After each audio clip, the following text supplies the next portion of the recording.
when it comes to the idea that all the child needs is love, what do you say about the right of two consenting adults to have children?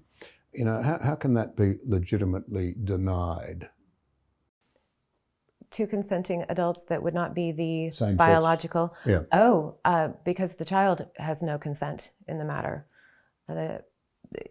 In order to make a child in the lab with big fertility, which is, I believe, what you're referring to, which is frankly human trafficking. You are literally trafficking in children, putting prices on a child purchased, bought, and sold.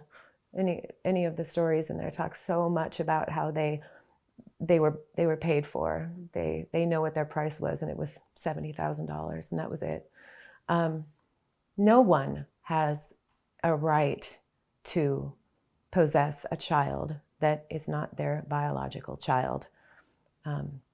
Period. We don't have a right to children.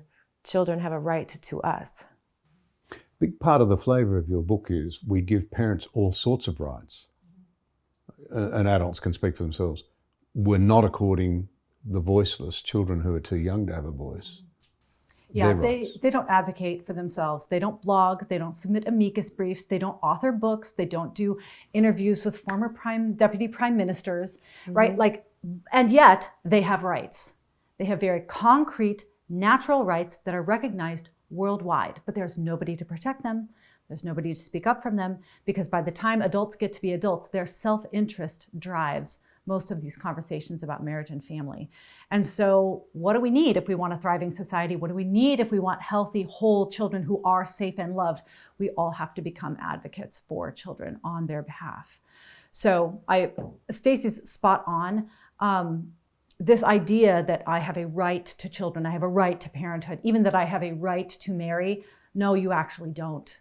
Children have a right to they have a right to life, they have a right to their mother and father, and all adults, single, married, gay, straight, fertile, and infertile, must bend to that child right, because the only other alternative is for that child to bend to your desires, and that's an injustice. We need to be honest about the costly nature of a child coming forward and say they're being brought up in an LGBT home, used as a political pawn.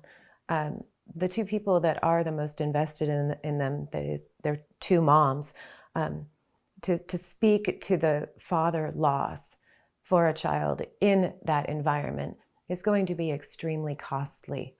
And we just need to be the adults in the room and recognize the very complex nature of what these kids are experiencing and see a little bit past, well, the kids are fine. I mean, the kids said so.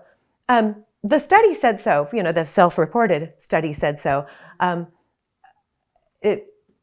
We need to be a little bit more nuanced and a little bit more honest with childhood development and what the kids are actually saying, because when they are anonymous, when they do have the freedom to speak clearly when it's not costly, they're not all right. Yeah.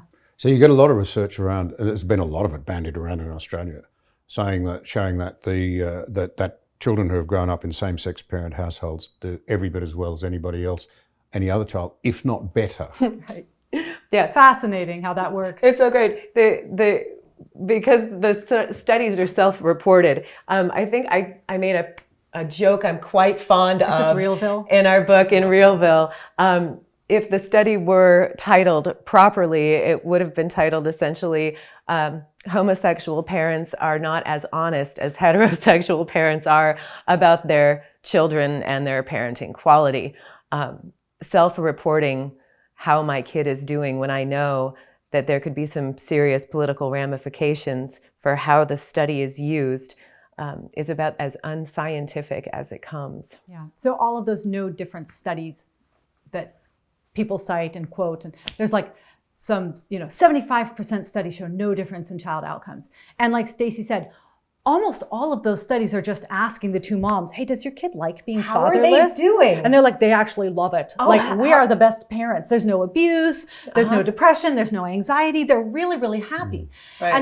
And they also are not randomly derived participants, right? They're volunteer, they're recruited. Right, in the same parenting group, of the oftentimes same in the same socioeconomic cohort. status. Yeah, so this is my little thought exercise that I do when people are like, well, there's no difference, right? I'll say, okay, sociologists have been studying family structure for decades.